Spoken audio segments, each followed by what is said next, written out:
Good morning friend. चलिए तो आज हम चर्चा करेंगे एक हिंदी के वीडियो जिसमें 3.0 के जो शिक्षक भर्ती है उसमें यह वीडियो जो है काफी कारगर सिद्ध होगा। जो विद्यार्थी 6 to 8, 9 to 10, 11 12 के जो तैयारी कर रहे हैं उनके लिए यह वीडियो काफी कारगर सिद्ध होगा। तो हम तो यही कहेंगे कि आप लोग इस वीडियो को ध्यान से लास्ट तक देखिए। निश्चित तौर पर आपके परीक्षा में इस वीडियो से एक क्वेश्चन आ ही जाएगा। देखिए मैं एक और बात बता देना चाहता हूं, इस चैनल पर फॉरेम स्टडी यूट्यूब जो चैनल है ये फ्री वीडियो आपको प्रोवाइड करा रहा है, लगातार वीडियो जा रहा है। आप लोग इस चैनल को सब्सक्राइब कर लीजिए और आप लगातार फ्री वीडियो देखिए। जितने हिंदी से रिलेटेड हैं, जैसे नाटक हुआ, उपन्यास हुआ, आधुनिक काल हुआ, छायावाद हुआ, हिंदी के इतिहास की बात हुआ, चाहे द्विवेदी युग हो, चाहे भारतेंदु युग हो, तमाम लेखकों के बारे में वीडियो डाला जाएगा। चाहे भक्ति काल हो, चाहे रीति काल हो, इन सबके बारे में वीडियो डाला जाएगा। और इन्हीं से बिहार बीपीएससी 3.0 शिक्षक भर्ती में क्वेश्चन आएगा। तो आप लोग इस चैनल को सब्सक्राइब कर लीजिए और वीडियो को लगातार देखते रहिए। चलिए दोस्त, आते हैं हम आज इस वीडियो में हम लोग चर्चा करने वाले हैं आधुनिक कालीन प्रबंध काव्य के बारे में। यह प्रबंध काव्य जो है किसके द्वारा लिखा गया और कब लिखा गया और इस काव्य में क्या चीज पर चर्चा की गई है, इन सब के बारे में हम लोग आज डिस्कशन करेंगे, चर्चा करेंगे। चलिए दोस्त, तो पहला है, इसमें पहला हम लोग का लेखक है, कवि हैं अयोध्या सिंह उपाध्याय हरिऔध। देखिए इनके द्वारा एक प्रबंध काव्य लिखा जाता है जिसका नाम है प्रिय प्रवास। प्रिय प्रवास ये 1914 में लिखा जाता है। ये हिंदी खड़ी बोली का प्रथम महाकाव्य है। ये हिंदी खड़ी बोली का प्रथम महाकाव्य है। यहां से क्वेश्चन क्या बनेगा कि निम्नलिखित में से कौन हिंदी प्रबंध काव्य का, चाहे हिंदी खड़ी बोली का प्रथम काव्य कौन सा है? तो यह है प्रिय प्रवास। और प्रिय प्रवास के लेखक कौन है? तो अयोध्या सिंह उपाध्याय हरिऔध हैं। और इनकी रचना जो है 1914 में हुआ था। ये 1 से 3-4 क्वेश्चन बन सकता है। आइए देखते हैं कि इसमें किस किस चीज का चर्चा हुआ है। प्रिय प्रवास राधा कृष्ण प्रेम की परंपरा को अनूठे ढंग से प्रस्तुत करने वाला एक प्रसिद्ध महाकाव्य है। जो इसमें बात कही गई है प्रिय प्रवास में, तो इस प्रिय प्रवास में राधा और कृष्ण के बारे में चर्चा किया गया, जो उनके अनूठे प्यार था। उन प्यार के बारे में बड़ी प्रसिद्धि के साथ इसमें लिखा गया है। और क्या बताया गया है कि कंस के निमंत्रण पर कृष्ण अक्रूर के साथ मथुरा चले जाते हैं और फिर वे लौट करके नहीं आते। उनके इस प्रवास का वर्णन ही प्रिय प्रवास का विषय है। जो वो चले जाते हैं और फिर लौट करके नहीं आते हैं, ये प्रवास हो जाते हैं। ठीक उसी को इसमें प्रिय प्रवास का विषय बताया गया है। इसकी कथा वस्तु भागवत पुराण पर आधारित है। इनके अनेक प्रसंगों की नवीनता लक्षित होती है। जैसे देख लीजिए इसमें ये किस पर आधारित है? तो ये कथा वस्तु जो है भागवत पुराण पर आधारित है। किस पर आधारित है? तो भागवत पुराण पर आधारित है। प्रसंगों में नवीनता लक्षित हो रही है कि क्या नवीन वर्तमान में क्या चल रही है, इस पर दृष्टिपात करने की कोशिश की गई है इस प्रिय प्रवास प्रबंध काव्य में। आइए दोस्त देखते हैं कि क्या क्या कहा गया है इसमें। राधा ने पवन के माध्यम से संदेश प्रेषित किया है। राधा के परंपरागत सामाजिक एवं नीति विरुद्ध प्रणय व्यापार को स्वस्थ एवं दिव्य रूप प्रदान करने का प्रयास किया गया है। अगला है कि राधा का परकीय रूप, राधा का जो फर्क या रूप अलग होकर के देश सेविका के रूप में ढल गया है, मौत सेवा करना चाहती है। आइए देखिए और क्या है, एक दो लाइन और है इसमें कि वे छाया थी सुजन सिर की, शासिक थी खलों की, कंगालों की परिनिधि थी, औषधि पीड़ितों की। तो ये चीज इसमें चर्चा किया गया है। उसके बाद है कि प्रिय प्रवास में श्री कृष्ण को महापुरुष के रूप में चित्रित किया गया है और ब्रह्म के रूप में नहीं। प्रिय प्रवास में हरिऔध जी ने संस्कृत वर्ण विरुतियों में नितांत तत्सम पदावली का प्रयोग किया है। ज्यादा से ज्यादा इसमें तत्सम पदावली का, तत्सम शब्दों का प्रयोग किया गया है। चलिए आइए देखते हैं, इसमें श्रृंगार और करुण रस की प्रधानता है। और किस चीज की है, तो श्रृंगार रस के भी इसमें बात की गई है, इसमें करुण रस का भी बात की गई है। हरिऔध ने स्वयं प्रिय प्रवास को भिन्न तुकान कविता का महाकाव्य कहा है। तो ये रहा इस प्रिय प्रवास प्रबंध काव्य में इस चीज का चर्चा किया गया है। तो ये महाभारत भागवत पुराण के से लिया गया है और उसमें कंस के बारे में चर्चा किया गया है। तो आइए अब दूसरा इनके प्रबंध काव्य देखते हैं। अयोध्या सिंह उपाध्याय हरिऔध के एक और एक काव्य के बारे में चर्चा कर लेते हैं। देखिए क्या है, अयोध्या सिंह उपाध्याय हरिऔध के द्वारा एक और कविता है जिसका नाम है पारिजात। क्या नाम है, पारिजात नाम है। और इस पारिजात में 1927 इसमें इसकी रचना होती है।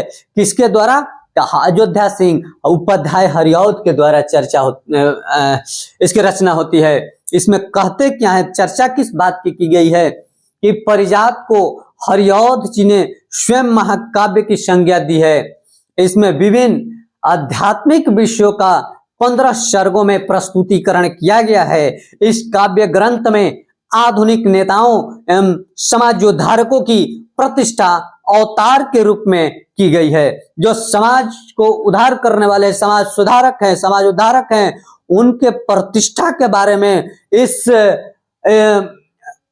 परिजात प्रबंध काव्य में चर्चा किया गया है कि किस प्रकार के नेता हैं, किस प्रकार के समाज उद्धारक लोग हैं, उनके बारे में इस महाकाव्य में चर्चा किया गया था। जो परिजात है 1927 ईस्वी में अयोध्या सिंह उपाध्याय हरिऔध के द्वारा ये लिखा गया था।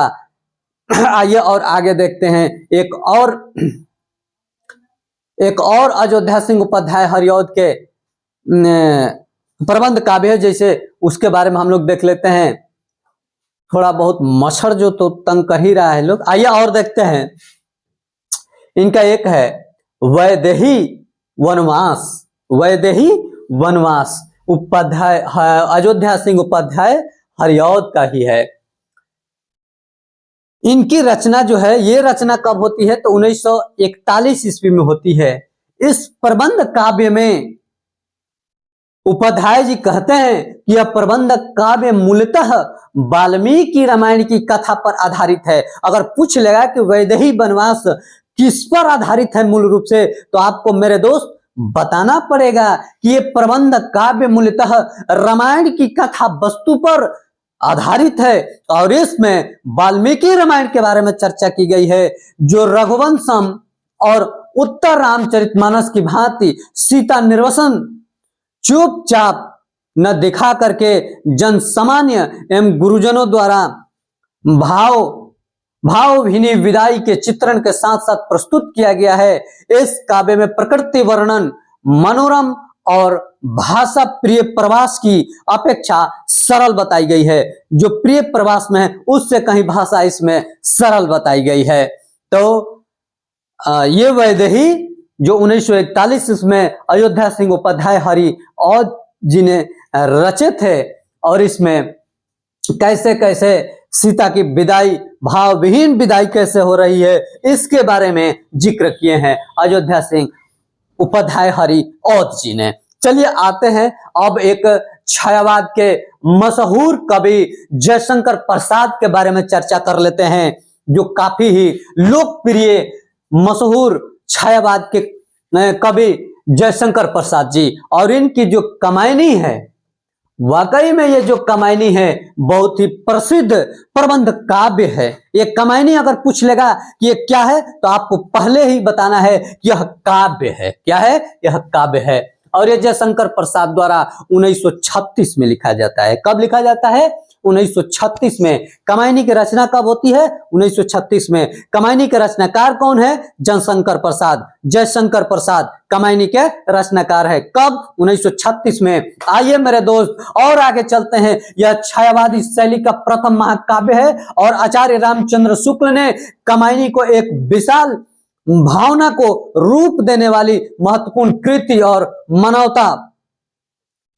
और मानवता का रसात्मक महाकाव्य माना है। कमायनी का सार इतिवृत्त मनु और श्रद्धा के मिलन वियोग और पुनर्मिलन और पुनर्वियोग तथा मनु और ईड़ा के मिलन की घटनाओं में ही सिमटा हुआ है। इसके प्रमुख पात्र मनु, श्रद्धा और ईड़ा है।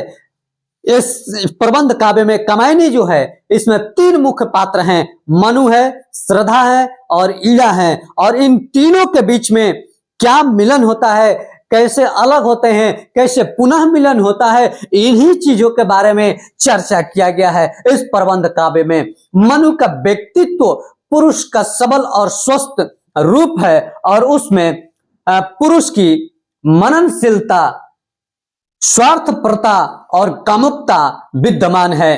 कमायनी की श्रद्धा है, जो उसमें पात्र है कमायनी की, जिसकी नाम है श्रद्धा, और श्रद्धा एक नारी पात्र है। यह भी क्वेश्चन बन सकता है दोस्त कि श्रद्धा जो है किस महाकाव्य के एक पात्र है, तो इसको भी याद रखना है कि कमायनी के एक प्रसिद्ध पात्र है। ईड़ा भी इसी की है, ईड़ा भी इसी महाकाव्य के पात्र हैं। और नारीत्व की सजीव और साकार मूर्ति है। और कवि ने मनु आदि के अध्यात्म से मानव के मनोजगत के विविध पक्षों का चित्रण चिंता, आशा, वासना, ईर्ष्या, संघर्ष और आनंद आदि सर्गों में किया है। क्या क्या किया है? आशा है, वासना है, ईर्ष्या है, संघर्ष है, आनंद है। इन तमाम चीजों पर दृष्टिपात करने का कोशिश किए हैं जयशंकर प्रसाद जी ने। कमायनी की रचना 1936 ईस्वी में किसके द्वारा? जयशंकर प्रसाद जी के द्वारा। इसमें ईड़ा, श्रद्धा और मनु के बारे में बात किया गया है। श्रद्धा के माध्यम से नारीत्व के चरित्र चित्रण को प्रस्तुत करने का कोशिश किए हैं इसमें जयशंकर प्रसाद ने। आइए एक और प्रबंध काव्य हम देखते हैं। कमायनी में बुद्धिवाद के विरोध में हृदय तत्व की प्रतिष्ठा की गई है और शैव दर्शन के आनंदवाद को जीवन के पूर्ण उत्कर्ष का साधन बनाया गया है। इन तमाम चीजों का कमायनी में चर्चा किया गया है। आइए हम सीधे चलते हैं अब लोकायतन के तरफ। लोकायतन 1964 ईस्वी में, और यह सुमित्रानंदन पंत के द्वारा रचा गया प्रबंध काव्य है। जो आप जानते हैं सुमित्रानंद पंत को कि छायावाद का सुकुमार कवि कहा जाता है, सुमित्रानंदन पंत को। आइए देखते हैं सुमित्रानंदन पंत, ये लोकायतन प्रबंध काव्य है और यह 1964 ईस्वी में इसकी रचना की गई। और इस प्रबंध काव्य में भारतीय जीवन की स्वाधीनता से पहले और बाद की कथा कही गई है कि आजादी से पहले और आजादी के बाद की क्या स्थितियां थी भारत के अंदर। इस लोकायतन में सुमित्रानंदन पंत के द्वारा जो चर्चा किया गया है, यही इस लोकायतन में बात कही गई है। लोकायतन 2 खंडों में है। लोकायतन 2 खंडों और 7 द्वारों माने अध्यायों में, द्वारों कहने का मतलब अध्याय होता है, अध्यायों में विभक्त है। प्रथम खंड का वहां परिवेश तथा द्वितीय खंड को अंत्योदयत्वन्य नाम दिया गया है। इसमें गांधी जी को छोड़ करके अन्य सभी पात्र कल्पित हैं और इसका नायक वंशी कवि हैं और वंशी स्वयं पंत हैं। वंशी कौन है? स्वयं पंथ का प्रतिनिधित्व करता हुआ और दृष्टिगोचर होता है, और इस कृति के माध्यम से आधुनिक मानव जीवन को सांस्कृतिक विकास का भी अभिनव संदेश देने का प्रयास किया गया है। किस तरह से आजादी के बाद और आजादी के पहले की बातों को सामंजस्य स्थापित किया गया है, इस प्रबंध काव्य में लोकायतन में बात की गई है। और लोकायतन की रचना 1964 ईस्वी में प्रकृति के सुकुमार कवि कहे जाने वाले सुमित्रानंदन पंत के द्वारा रचा गया था। आइए एक और हम प्रबंध काव्य देखते हैं जो सुमित्रानंदन पंत के द्वारा ही रचित है। एकदम बारीकी से देखते रहिएगा दोस्त, निश्चित तौर पे से इसमें से क्वेश्चन लड़ेगा, ये दावा है। सुमित्रानंदन पंत का पुरुषोत्तम राम ये प्रबंध काव्य है। क्या है? प्रबंध काव्य है। और पुरुषोत्तम राम द्वारा यह रचित प्रबंध पुरुषोत्तम राम यह प्रबंध काव्य है, सुमित्रानंदन पंत के द्वारा 1967 ईस्वी में इसकी रचना की गई थी। और आइए दोस्त देखते हैं कि इस प्रबंध काव्य में किस विषय पर चर्चा की गई, क्या इसमें कहा गया है। तो इस प्रबंध काव्य में कवि ने अपनी युगीन समस्याओं को चित्रित करने का प्रयास किया है कि सुमित्रानंदन पंत के समय में क्या क्या घटनाएं घटी हुई थी, उन सारे घटनाओं के बारे में चर्चा इस पुरुषोत्तम राम प्रबंध काव्य में किया गया है। आइए सुमित्रानंदन पंत का सत्यकाम के बारे में चर्चा करेंगे आज हम लोग। सत्यकाम में क्या होता है? देखिए, सत्यकाम जो है 1975 ईस्वी में इसकी रचना होती है सुमित्रानंदन पंत के द्वारा। उसके बाद इस सत्यकाम प्रबंध काव्य में क्या कहा जाता है कि यह प्रबंध कृति छंदोग्य उपनिषद के आख्यान पर आधारित है। जो छांदोग्य उपनिषद है उन्हीं से यह लिया गया है, उसी पर आधारित है। और इसके माध्यम से कवि विश्व मानव की सुख शांति के लिए भौतिकवाद और आध्यात्मिकवाद में समन्वय स्थापित करने का संदेश दिया गया है। क्या चीज? सुख शांति के लिए भौतिकवाद और अध्यात्मवाद में समन्वय को स्थापित करने की बात कही गई है। आइए देखते हैं एक और मैथिली शरण गुप्त की जय भारत। मैथिली शरण गुप्त एक और उनका प्रबंध काम है जिसका नाम है जय भारत। जय भारत में 1952 ईस्वी में इसकी रचना होती है। और इसमें क्या कहा जाता है आइए देखते हैं। यह जो है महाभारत की कथा का हिंदी रूपांतरण है। जो जय भारत है, ये जो महाभारत है उसको हिंदी में किया गया मैथिली शरण गुप्त के द्वारा। और यही इसमें बताया गया कि इसमें कवि ने कथानक के मार्मिक प्रसंगों को अपनी ओर से और भी उभार करके भावमय कर दिया है। जो इसमें अपने तरफ से बताए हैं उसमें रोचकता उत्पन्न हो गई है, रोचकता आ गई है, ताकि लोग उसको और दिलचस्पी के साथ इसका आनंद ले देखें। भावमय कर दिया है इसको कवि मैथिली शरण गुप्त जी ने। आइए एक और मैथिली शरण गुप्त का प्रबंध काव्य के बारे में चर्चा करते हैं। किसी भी प्रकार के जितने मैथिली शरण गुप्त हो, चाहे जयशंकर प्रसाद हो, पूरे कवियों के जितने उपन्यास हैं, जितने नाटक हैं, जितने उनके कहानी हैं, सारी के बारे में हम चर्चा करेंगे, चाहे जितना दिन लग जाए परीक्षा से पहले।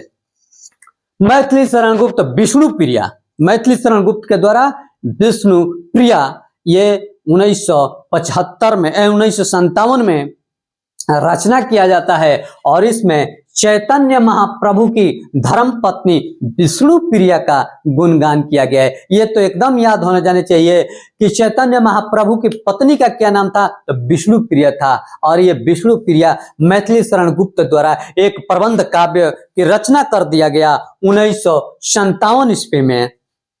चैतन्य की और सच्ची चैतन्य की माँ और विष्णु प्रिया भारतीय माँ और पत्नी है। दोनों का आधुनिक नारी सुलभ असंतोष है, फिर भी दोनों अपने पुत्र पति की मंगल कामना में ही अपना सुख मानती है। दोनों चैतन्य के गृह त्याग को न्याय संगत नहीं मानती। ये चीज इसमें चर्चा किया गया। आइए एक और मैथिली शरण गुप्त के बारे में हम देखते हैं। साकेत सबसे महत्वपूर्ण, नोट कर लीजिए इसको कॉपी में, निश्चित तौर पर यह महत्वपूर्ण है आपके परीक्षा के दृष्टिकोण से। मैथिली शरण गुप्त का एक और प्रबंध काव्य जो है आपके सामने दिखाई दे रहा है।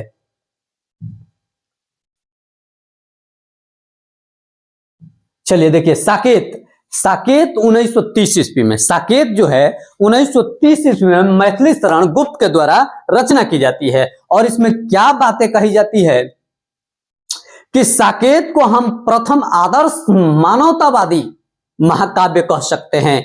ये जो मैथिली शरण गुप्त के साकेत जो है, ये मानवतावादी का प्रथम काव्य है, प्रथम मानवतावादी काव्य है। और इस कथा में वाल्मीकि रामायण का प्रभाव, तुलसी दर्शन की प्रेरणा और भवभूति की करुणा का संगुफन हो गया है।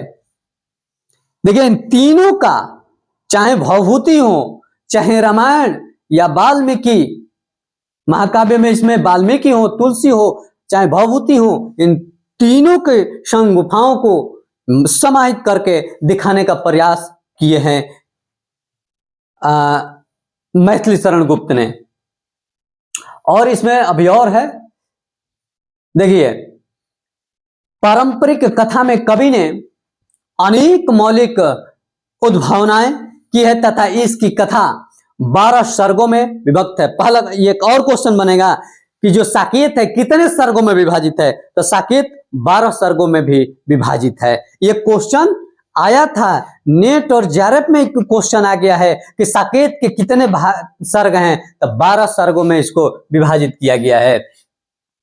अगर कोई विद्यार्थी नेट जेआरएफ अगस्त में जो होने वाला है, नेट जेआरएफ का अगर जून जुलाई वाला नेट का अगर तैयारी कर रहा है विद्यार्थी, उनके लिए भी वीडियो काफी हेल्पफुल करेगा, माने कारगर सिद्ध होगा, इसलिए उनके लिए भी ये वीडियो बहुत जरूरी है। आइए और देखते हैं। 12 सर्गों में विभक्त है। साकेत में उदात्त चरित्रों की सृष्टि की गई है। अभिशप्त कैकेयी साकेत में वात्सल्यमयी मां के रूप में चित्रित की गई है। इसमें, इस साकेत में कैकेयी के चरित्र के बारे में जिक्र किया गया है। इस महाकाव्य में श्रृंगार एवं करुण रस की व्यंजना प्रमुख रूप से प्रस्तुत किया गया है। इसमें करुण रस और श्रृंगार रस की व्याख्या किया गया है। एक और मैथिली शरण गुप्त के बारे में हम देखते हैं, जो है यशोधरा। क्या है? यशोधरा। यशोधरा जो है, ये मैथिली शरण गुप्त के, यह भी काफी महत्वपूर्ण है। मैथिली शरण गुप्त के यशोधरा महाकाव्य जो है, प्रबंध काव्य जो है, 1932 ईस्वी में इसकी रचना होती है। और यशोधरा में भगवान बुद्ध के चरित्र से संबंध रखने वाले पात्रों का उच्च और सुंदर, याद रखिएगा, मैथिली शरण गुप्त के यशोधरा में महात्मा बुद्ध के चरित्र के संबंध रखने वाले पात्रों के बारे में बताया गया है। भावों की व्यंजना और परस्पर कथोपकथन है कि जिसमें कहीं कहीं गद्य भी है। इस प्रबंध कृति में नारी जीवन की मार्मिक अभिव्यक्ति साकेत से भी बढ़ करके हुई है। तो ये चीज इसमें वर्णन किया गया है। तो ये बुद्ध से रिलेटेड है। बुद्ध को मानने वाले जो पात्र हैं इसमें, उनके बारे में चित्रित किया गया है इस प्रबंध काव्य में।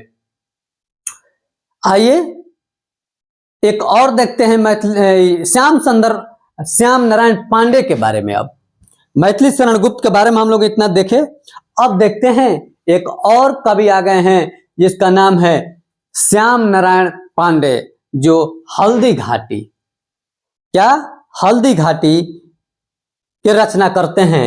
और हल्दी घाटी में, जो हल्दी घाटी का युद्ध हुआ था, शायद उसी के बारे में चर्चा किया गया है। देखिए, हल्दी घाटी वीर रस प्रधान प्रबंध काव्य है। इसका कथानक 17 सर्गों में विभक्त है। साकेत 12 सर्गों में है और हल्दी घाटी यह 17 सर्गों में है, याद रखना। इसकी रचना स्वाधीनता आंदोलन के दिनों में की गई थी। स्वाधीनता जब देश की आजादी की लड़ाई चल रही थी उसी समय इसकी रचना की गई थी। अतः इसमें स्थान स्थान पर देशभक्ति की भावना मुखरित होकर के उठी है और इस काव्य के माध्यम से कवि विदेशी दमन चक्र के संकट काल में कवि कर्म का निर्वाह करते हुए देश के प्रति अपनी भावनाओं व्यक्त किया है और यह वीर रस प्रधान सफल प्रबंध काव्य है। ये जो काव्य है इसमें वीर रस के बारे में ज्यादा से ज्यादा चर्चा किया गया है। इस प्रबंध काव्य में चित्तौड़ पर अलाउद्दीन खिलजी का आक्रमण और पद्मिनी के जौहर की कथा वर्णित किया गया है, जो आप लोगों ने कुछ ही दिन पहले देखे होंगे कि जो एक पद्मावत सिनेमा आया था और उस सिनेमा का किस कदर विरोध हुआ था, और वही पद्मिनी है जिसके बारे में हम लोग जो सिनेमा का विरोध किया गया था राजस्थान में कुछ लोगों के द्वारा, वही पद्मिनी के बारे में इस हल्दी घाटी में चर्चा किया गया है, जो जौहर कर लेती है। जौहर की कथा वर्णित है और जौहर में हल्दी घाटी की अपेक्षा कल्पना और कला का समावेशन कुछ अधिक है और इसका कथानक 21 चिंगारियों यानी कि सर्गों में 21 सर्गों में, याद रखिएगा, जो हल्दी घाटी है 21 सर्गों में विभक्त है, साकेत 12 सर्गों में है और कथानक का विकास एक पुजारी और पथिक की बातचीत से होता है और अंतिम चिंगारी में कवि ने अपने जीवन की मुख्य घटना यानी कि 21वें सर्ग में कवि ने अपने जीवन के मुख्य घटनाओं का उल्लेख करते हुए ऐसा संकेत किया है कि यह पुजारी द्रुम ग्राम यानी कि डुमरांव, जिस गांव माने जहां के हम हैं और उसी के बगल का है डुमरांव की निवासी है और एक दिन मां की छाया उसे पद्मिनी की गाथा को पदबंध करने का आदेश देकर के लुप्त हो जाती है और जौहर की रचना उक्त आदेश के पालन के लिए ही हुई है। तो इस तरह से हल्दी घाटी में बात की गई है। आपको इस कथा सुन करके लगभग याद हो गया होगा कि हल्दी घाटी में क्या कहा गया है श्याम नारायण पांडे के द्वारा। आइए एक और हम प्रबंध काव्य के बारे में चर्चा करते हैं, जो अगले वीडियो में हम चर्चा करेंगे। और प्रबंध काव्य के बारे में अभी खत्म नहीं हुआ है, अभी और सारे प्रबंध काव्य है जो हमने तो अभी 12 और 13 ही आपको प्रबंध काव्य के बारे में बताए हैं। अभी जितने प्रबंध काव्य हैं और जितने कहानी हैं, इन सभी लेखकों के हम सबके बारे में वीडियो लेकर के आएंगे। तब तक के लिए हमको इजाजत दीजिए। धन्यवाद। मिलेंगे फिर अगले वीडियो में।